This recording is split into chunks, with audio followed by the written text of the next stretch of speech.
алтан шал зам үлдүүлээ хурдугаа. Одоогоос 2 жилийн өмнө Монгол инженерүүд троллейбус үйлдвэрлэж нийтийн тээврт гаргаж байсан бол өнөөдөр өөрсдийн гараар том аврын автобус үйлдвэрлэснээ танилцууллаа. J800M загварын автобусыг Цогтгон тээвэр компани захирал Жаргал сайхны гаргасан зургаар Монголын төмөрлөг машин үйлдвэрлэгчдийн холбооны 20 гаруй инженер техникийн ажилтнууд Эрдүү компанитай хамтран үйлдвэрлэсэн байна. 12 дугаар сарын 12-ны өдрөөс эхлэн нийтийн тээврт явж эхлэх энэхүү автобусны тууц ажиллах эслийн ажиллагаанд Улсын их хурлын дэд дарга Монголын төмөрлөг машин үйлдвэрлэгчдийн холбооны ерөнхийлөгч Гаваагийн Батхүү, нийслэлийн засаг даргын орлогч Гамбол зэрэг албаны хүмүүс оролцсон юм а. Монголын төмөрлөг машин үйлдвэрлэлийн холбоо Монголын үндэснийхээ үйлдвэрүүдтэй төрийн болон хувийн хвшлийн үйлдвэрүүдтэй хамтарч Монголд үйлдвэрлэв гэдэг ийм шашигтай техник тоног төхөөрөмж автомашин техник үйлдвэрлэх ийм том ажлыг зохион байгуулж байгаа.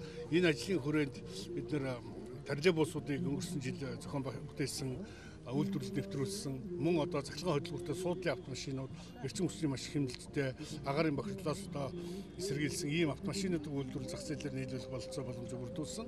Одоо бол нийтийн тээврийн хэрэгсэл автобусуудыг үйлдвэрлэх энэ ажлыг зохион байгуулад төрийн цэвэр хувийн хвшлийн хөрөнгө оруулалттайгаар Эрдүү гэж одоо компани Монголын 20 гаруй металл боловсруулалт чиглэлийн үйлдвэрүүтэй хамтарч энэ автомашиныг бүтээж бий болголоо.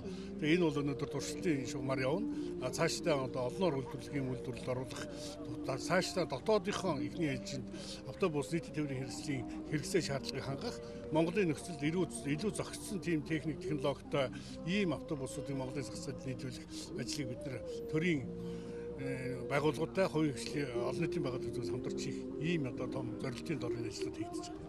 Монгол инженеруудын ур ухаанаар бүтсэн энэхүү автобусны эд ангийг Оросын холбооны улс Япон, Бүгд найрамдах Солонгос улс, Бүгд найрамдах Хятад улсаас авчирчээ. За автобусны тухайд Евро стандартад нийцсэн түлш бага хэрэгэлдэг, утаа бага хайдаг, одоогоор шугамд явж байгаа автобуснуудаас нэг шатаар намхан гээд зорчигчдын 5 тухтай байдал нийцүүлэн үйлдвэрлэсэн байна. Мөн манай улсын нийтийн тээврийн үйлчилгээнд явах анхны цахилгаан тоормстой гэдгээрээ онцлогтой юм а. Ингэж Монгол инженерүүд өөрсдийн гараар эх орныхоо хөрсөн дээр цоошин автобусыг анхлан үйлдвэрлэлээ. Цаашдаа үйлдвэрийн барилгаа эхлүүлэхээр зэхэж байгаа тухайга Эрдүү компанийн хэлж байла.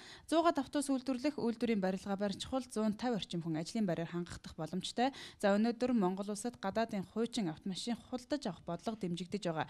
Харин монголчууд өөрсдөө үйлдвэрлэсэн автомашиныг худалдаа авдаг захиалдаг энэ байдал руу орох шаардлагатай байгаа юм а. Өөрөөр хэлбэл автомашин үйлдвэрлэлд эхэлсэн дотоодын үйлдвэрлэгчдээ төрийн бодлогоор дэмжиж ирвэл монголчуудад Япон, Солонгосоос дутгааргүй автомашин үйлдвэрлэх боломж байна гэдгийг эндээс харж болохоор байгаа юм а.